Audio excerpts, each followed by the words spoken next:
নমস্কার বন্ধুরা, আমি জয়তী চলে এসেছি দেশ দেশান্তর থেকে একটি নতুন ভিডিও নিয়ে। আশা করি সবাই ভালো আছেন। এতদিনে সবাই জানেন আমার সংসার পৃথিবীর উত্তর মেরুতে, তাই ফলের প্রারম্ভে সৈনিকের মতো দাঁড়ানো গাছের পাতার কিছুটা তামাটে রং, মাথার ওপর স্বচ্ছ আকাশ আর ঝরে পড়া পাতা দেখলেই আমার মন অজান্তেই ডুব দেয় ফেলে আসা শরৎকাল, দুর্গাপুজো ও তার প্রাক্কালের দিনগুলোতে। এই গল্প শুনলে তো আমার বিশ্বাস আমার বয়সী অনেক বন্ধুদের ফেলে আসা টুকরো স্মৃতিগুলো তাদের মনে ভেসে উঠবে। পরে পুজোর ছুটির আগেই পাড়ায় পাড়ায় বাঁশ দিয়ে পুজো মণ্ডপ তৈরি হবার কাজ শুরু হতো, আর ছেলেরা সেই বাঁশ বেয়ে চোর চোর খেলতো আর মেয়েরা নারকেল দড়ি দিয়ে দোলনা চড়তো। আর ওদিকে আত্মীয়দের থেকে পেতাম ছিটের কাপড় উপহারস্বরূপ, আর মার হাত ধরে দর্জির দোকানে অর্ডার দিতে যাওয়া, আর মহালয়ার পূর্বে সেই ডেলিভারি প্রাপ্ত জামা আর চিনে দোকান থেকে কেনা হিল জুতো তার গন্ধ শোকা। নতুন জুতো ও জামা পরে আয়নার সামনে বারবার ট্রায়াল দেওয়া।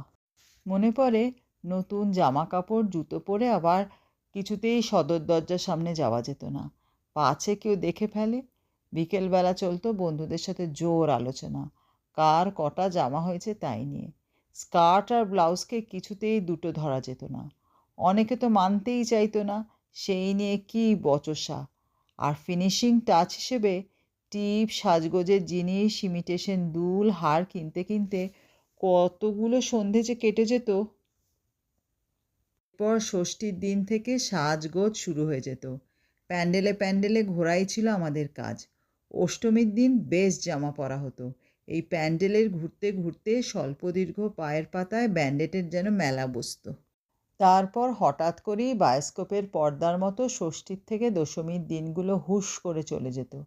বাঙালির তো 12 মাসে 13 পার্বণ।